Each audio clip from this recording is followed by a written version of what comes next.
Subscribe to the channel. This is where power, history, and silence are examined without comfort. Ukraine was one of the most fertile regions on Earth. Food was everywhere, grain was exported, warehouses were full, and yet millions died of hunger. Not because of drought, not because of war, not because food didn't exist. They starved while trains carried grain away. They starved while borders were closed. They starved while speaking about hunger became a crime. This was not chaos. It was administration. What happens when a government decides who is allowed to eat and who is not? What happens when survival becomes conditional? When silence is enforced and memory erased? This story is not about natural famine. It is about what happens when power replaces restraint. Ukraine was once known as the breadbasket of Europe. Long before the Soviet Union existed, its black soil produced grain on a scale few regions could rival. Wheat fields stretched beyond the horizon, sustaining local populations and feeding foreign markets. Agriculture was not only economic activity, it was identity, autonomy, and survival. But this abundance made Ukraine strategically vital. For Moscow, controlling Ukraine meant controlling food, and food, in the modern state, meant power. After the Russian Revolution of 1917, the Bolsheviks inherited a fragile empire. Civil war, economic collapse, and political fragmentation threatened the survival of the new regime. Lenin's government faced an urgent problem: how to extract resources from a largely rural population that neither trusted nor supported Bolshevik ideology. Ukraine posed a particular challenge. Its population was overwhelmingly agrarian, culturally distinct, and resistant to central control. Unlike Russia, where communal land traditions existed, many Ukrainian peasants owned and worked their own plots. They were independent, and therefore suspicious of a state that demanded obedience without consent. From the beginning, Soviet policy toward Ukraine was shaped by distrust. Bolshevik leaders viewed Ukrainian nationalism as a threat, not a cultural difference. The solution was political subjugation disguised as economic planning. Early grain requisitions during the Civil War set the precedent. Food was confiscated to supply cities and the Red Army, leaving villages depleted.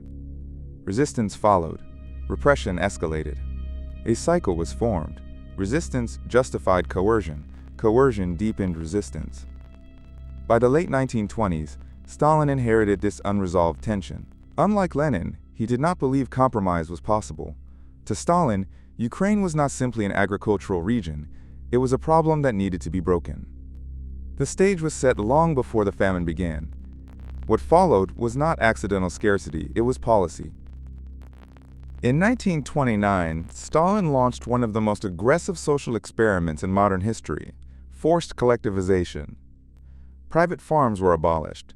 Land, livestock, tools, everything was seized and reorganized into state-controlled collective farms.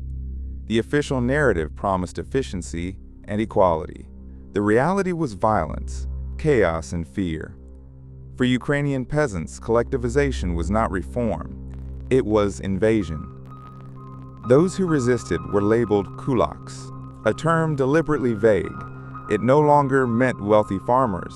It meant anyone who questioned the state. Entire families were deported to labor camps. Others were executed.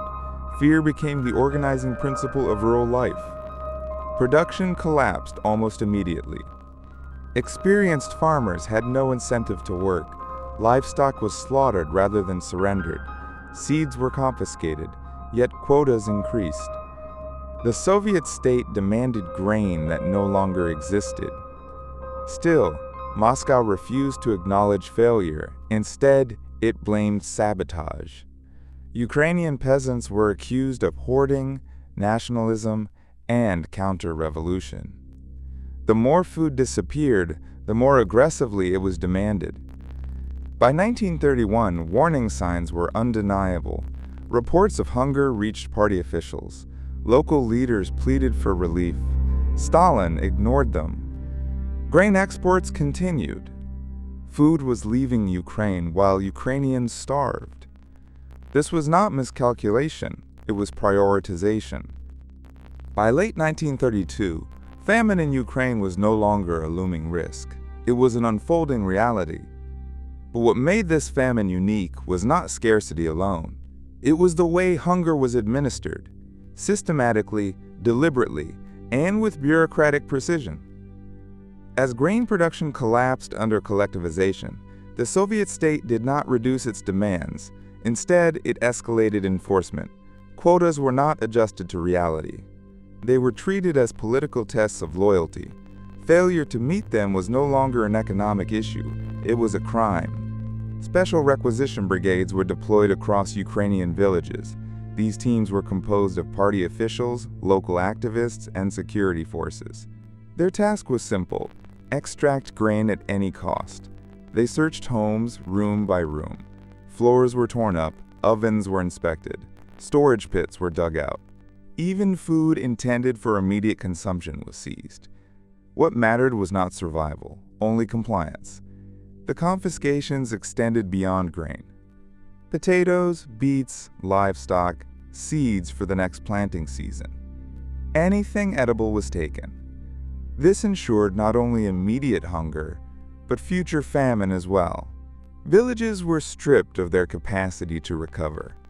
When resistance continued, the state introduced a new instrument: blacklisting. Entire villages were placed on official blacklists. Blacklisted communities were cut off completely. No goods could enter, no trade was allowed, stores were closed. Aid was forbidden. These villages became sealed spaces of slow death. Escape was also eliminated. In December 1932, internal passport regulations were enforced. Peasants were prohibited from leaving their villages without authorization. Rail stations were guarded. Roads were monitored. The starving were physically trapped inside famine zones. This was not chaos. It was policy. Internal reports sent to Moscow documented mass starvation. Party officials described entire regions without food, children collapsing in schools, bodies left unburied along roads. Stalin and the central leadership received these reports regularly. The response was not relief. It was denial and punishment. Authorities accused peasants of hoarding grain that no longer existed. Hunger itself became evidence of sabotage. Those who begged for food were labeled enemies. Those who spoke of famine were silenced. Meanwhile, grain continued to leave Ukraine. Exports were maintained to secure foreign currency and project an image of success abroad. The state prioritized industrialization, reputation, and control over human life. By the end of 1932, starvation in Ukraine was no longer the unintended consequence of failed policy. It had become an enforced condition. The machinery of the Soviet state had turned hunger into an instrument of domination, one administered with files, quotas, checkpoints, and silence. Starvation does not arrive all at once. It advances in stages, predictable, measurable, and indifferent to intention. In Ukraine, hunger unfolded not as a sudden catastrophe, but as a prolonged process in which the human body was slowly subordinated to state power. Calories became political, survival became conditional. The first stage was exhaustion. Without adequate food, the body conserved energy by reducing movement, strength, and resistance. Peasants stopped working not out of defiance, but because their bodies could no longer obey. Fields went untilled, tools lay untouched. Productivity collapsed, and this collapse was then cited as proof of sabotage. Next came biological liquidation.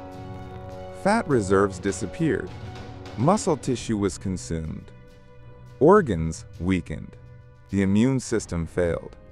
Minor infections became fatal.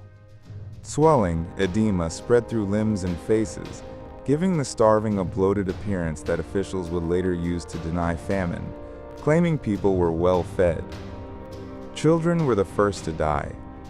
Schools remained open even as students collapsed at their desks. Teachers reported fainting, convulsions, sudden deaths. The state did not close institutions. Attendance was still expected. Education continued while bodies failed. food, when found, often killed. After prolonged starvation, the digestive system loses its ability to process normal meals. Bread, potatoes, or soup could trigger fatal shock. Survivors describe dying not from lack of food, but from eating again too quickly. Even rescue became dangerous. Throughout this process, the state remained present, not as aid, but as authority. Officials continued to enforce requisitions. Brigades still searched homes. Courts still punished theft of food. Hunger did not suspend law. Law intensified hunger. Medical professionals were constrained. Doctors were forbidden to record famine as a cause of death. Official diagnoses listed exhaustion, heart failure, or unknown causes. The body was permitted to fail, but not to testify. This was not neglect. It was regulation. The Soviet system did not need to kill directly. It allowed biology to do the work, while ensuring no alternative existed. Food scarcity was maintained. Movement was restricted. Language was controlled. Death followed naturally and invisibly. In this way, the state asserted a form of ultimate authority, not by execution, not by battlefield violence, but by determining who was allowed to eat and who was not. The human body, stripped of nourishment and choice, became the final site of governance. And once hunger reached that stage, resistance was no longer political. It was physiological. As starvation deepened, its effects extended beyond the body. It began to dismantle the social fabric itself. Hunger does not merely weaken individuals. When prolonged and inescapable, it corrodes relationships, trust, and moral norms. In the Ukrainian countryside, this process unfolded gradually, but relentlessly. Families were the first units to fracture. Parents faced impossible decisions. Food was no longer shared automatically. Children became liabilities not by choice, but by biological reality. The state did not force these decisions directly. It created conditions in which no humane option remained. Communal bonds collapsed next. Villages that had once functioned through mutual aid and seasonal cooperation turned inward. Neighbors stopped helping one another, not out of cruelty, but out of fear. Assistance could mean death. To share food was to divide scarcity. Survival became zero-sum. The Soviet administrative system exploited this breakdown. Informants were encouraged. Denunciation became a survival strategy. Those who reported hidden food or non-compliance were sometimes rewarded with temporary relief. In this way, hunger was paired with surveillance. Social trust was replaced by suspicion. Moral order was not merely eroded, it was reorganized. Stealing food, once unthinkable, became common.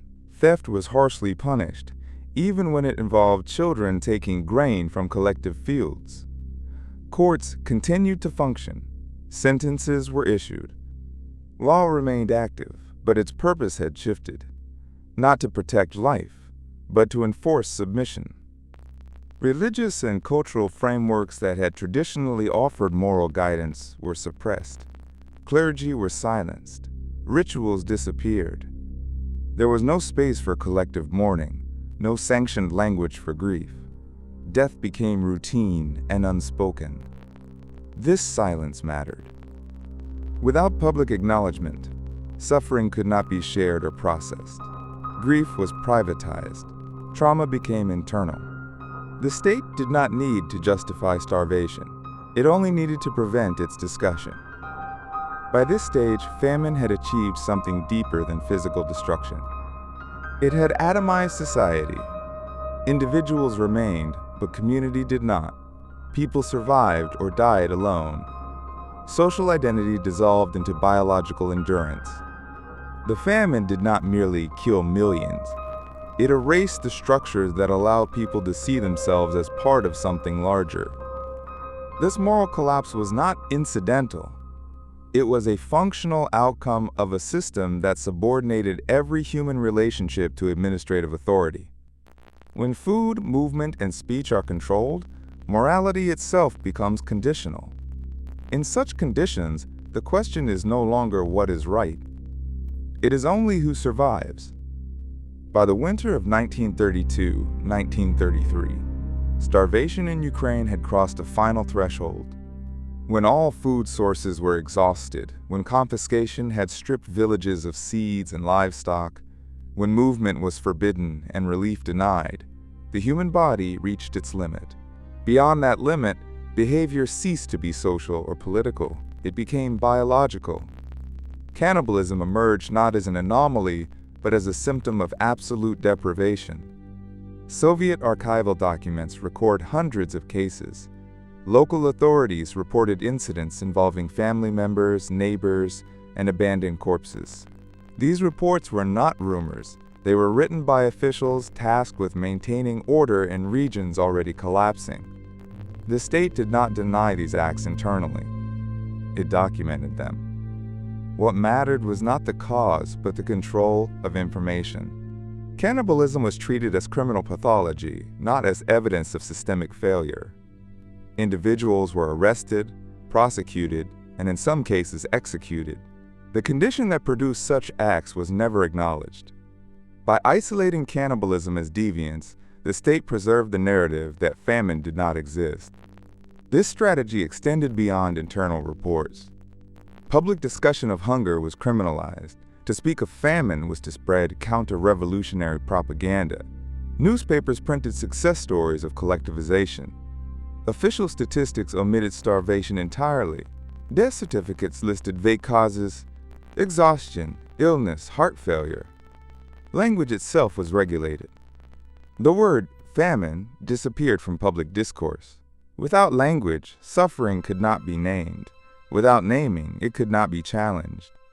Foreign observers were carefully managed. Journalists were shown selected regions. Travel was restricted. Reports of mass starvation were dismissed as exaggeration or hostile fabrication. The Soviet Union continued to export grain while denying hunger at home. This silence was not passive. It was enforced.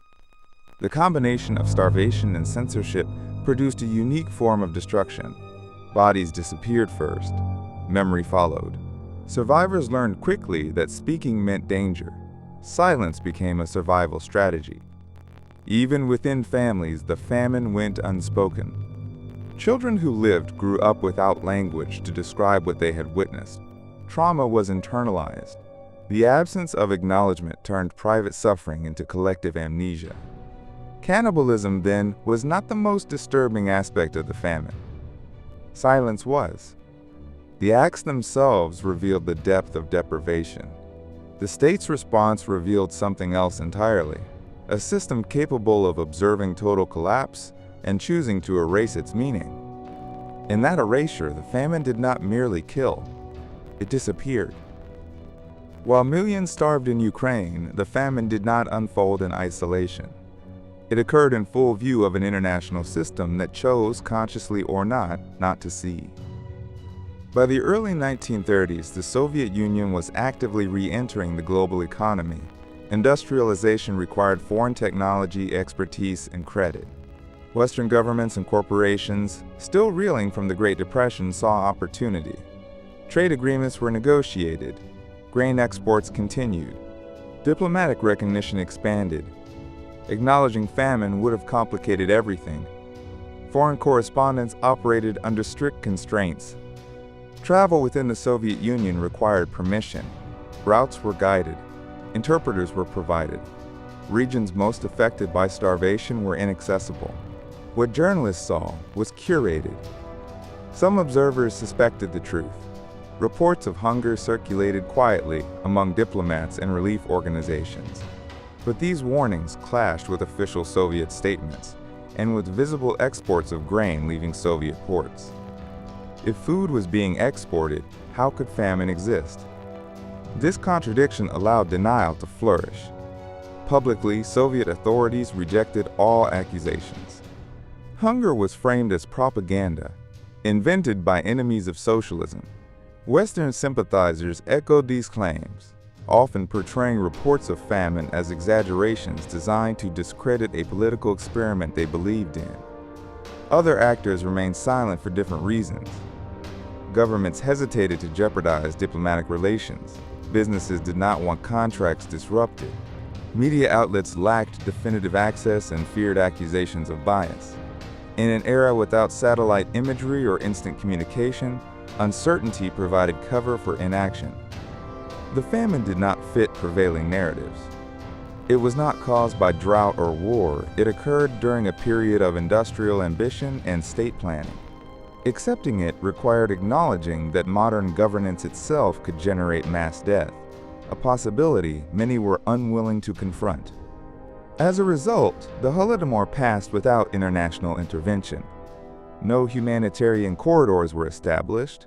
No emergency relief was organized. No sustained public pressure forced transparency.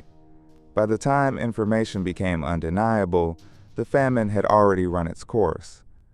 The world did not conspire to kill Ukrainians, but it accepted explanations that made intervention unnecessary. Silence once again proved functional. The Soviet state controlled information internally. International actors, constrained by interest, ideology, or uncertainty, failed to challenge that control. Together, these forces created a vacuum in which millions died unseen. The famine was not hidden. It was ignored. In the spring of 1933, the famine began to recede. This retreat did not come through acknowledgement, reform, or accountability. It came through administrative adjustment. Grain requisitions were reduced. Some food aid was released. Internal travel restrictions were gradually relaxed. Villages that had been sealed off were reopened. The machinery that had enforced starvation slowed and then moved on. There was no declaration that famine had occurred, no public admission of error, no investigation into responsibility. The Soviet state did not explain the deaths. It simply resumed normal governance as if nothing extraordinary had happened. Survivors were expected to return to work. Fields were replanted. Collective farms resumed operation. Productivity targets were reinstated. Life was ordered to continue, despite the absence of those who had died. Entire villages were missing generations. Homes stood empty. Cemeteries expanded without markers. Death was absorbed into routine. The state's priority was stabilization, not reflection. Industrialization continued. Urban centers expanded. The narrative of socialist progress resumed uninterrupted. Within official discourse, the famine ceased to exist the moment it was no longer useful to deny it actively. This absence of reckoning was deliberate. Admitting famine would have required admitting failure. Failure would have undermined the legitimacy of collectivization, central planning, and political authority itself. The Soviet system depended on the appearance of inevitability. Errors could not be systemic, only individual. As a result, responsibility was dispersed until it vanished. Local officials blamed subordinates. Central authorities blamed sabotage. The dead were blamed for weakness. Hunger became an unfortunate episode, never a crime. The state emerged intact, its authority unchallenged by the catastrophe it had administered. Survivors learned quickly what silence required. Speaking about the famine brought danger. Memories were suppressed within families. Children were taught not to ask. Teachers avoided the subject. Archives were sealed. History was rewritten to exclude starvation altogether. The end of famine did not mean relief. It meant erasure. What followed was not healing, but normalization. Trauma was carried privately. Loss was endured without acknowledgement. The absence of justice deepened the wound left by hunger itself. Without recognition, suffering could not be transformed into memory. Without memory, it could not become warning. In this way, the famine's final violence was not physical. It was administrative. The Soviet state demonstrated that it could inflict mass death, survive it politically, and move forward without consequence. No tribunal followed. No apology was issued. No official mourning was permitted. The famine ended. Accountability never began. After the famine ended, its silence did not. For decades, the Holodomor existed only in fragments, in whispered conversations, in private grief, in memories passed cautiously within families. Public remembrance was impossible. The Soviet state did not merely deny the famine, it actively erased it from historical consciousness. Archives were sealed. Statistical data disappeared. Academic research was forbidden. The famine was excluded from textbooks, newspapers, and public discourse. To acknowledge it openly was to invite suspicion, punishment, or worse. This erasure was not accidental. Memory itself had become dangerous. Survivors understood this intuitively. Those who had lived through the famine learned that survival now depended on forgetting. Parents avoided telling their children what had happened. Silence became inherited behavior. Trauma was transmitted without narrative, shaping generations who felt loss but could not name its cause. In this way, repression extended beyond the years of starvation. The state did not need to enforce silence indefinitely. It taught silence. Over time, fear maintained itself. The famine became an absence, a gap in history where millions should have been. Outside the Soviet Union, memory took a different path. Ukrainian diaspora communities preserved testimonies, oral histories, and documentation. They spoke openly about what had happened, often in direct contradiction to Soviet narratives. For them, remembrance became an act of resistance. But these voices carried little weight during the Cold War. Political considerations overshadowed historical truth. Western governments prioritized stability, détente, and diplomatic engagement. The famine remained marginal, treated as contested or unproven, despite mounting evidence. Only with the collapse of the Soviet Union did this silence begin to fracture. In the 1990s, archives opened. Documents confirmed what survivors had long known. Quotas, confiscations, travel restrictions, and deliberate denial were no longer allegations. They were recorded policy. For Ukraine, remembrance became inseparable from sovereignty. The famine was no longer just a historical tragedy. It was proof of domination, suppression, and administrative violence. Memorials were built. Education changed. The word Holodomor entered public language, naming what had once been unspeakable. Yet memory remains contested. Debates over intent, classification, and responsibility continue. Recognition varies internationally. Some states acknowledge the Holodomor as genocide. Others avoid the term. Political interests still shape remembrance. But one truth remains unavoidable. The survival of memory itself is a form of resistance. The famine did not end when food returned. It ended only when silence began to break. And even now, the struggle over how it is remembered reveals how power fears history, especially when history refuses to disappear.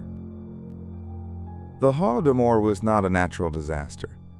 There was no drought capable of explaining it, no war that destroyed harvests, no sudden ecological collapse. Ukraine continued to produce grain. Food existed. What disappeared was access.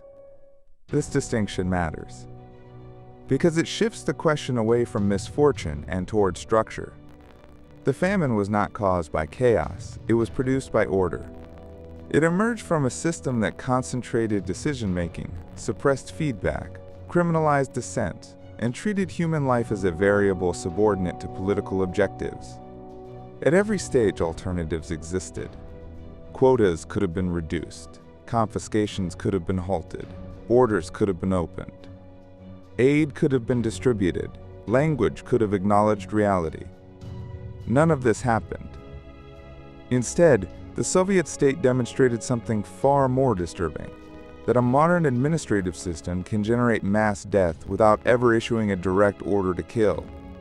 No execution lists were required. No explicit extermination commands were written. Hunger did the work.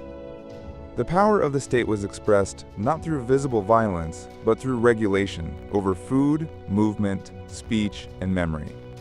This made the catastrophe difficult to name, easier to deny, and almost impossible to stop once set in motion. This is the warning the Holodomor leaves behind. It is not a warning about the past alone. It is a warning about governance without restraint. When authority becomes absolute, when policy is insulated from consequence, when ideology overrides lived reality, suffering can be normalized. Death can become statistical. Silence can be enforced without force. The most dangerous systems are not those that rely on terror alone. They are the ones that function efficiently while doing harm. The famine did not require hatred of Ukrainians to unfold. It required indifference to individual lives in pursuit of abstract goals. Once that threshold was crossed, catastrophe followed naturally. This is why memory matters. Not to assign simplistic blame, not to reduce history to slogans, but to recognize the conditions under which such events become possible. The Holodomor shows that famine can be engineered not through destruction, but through control. And that when systems are designed without accountability, without transparency, and without the ability to be challenged, human life becomes negotiable. The danger is not that this happened once. The danger is that the mechanism still exists, and it does not announce itself.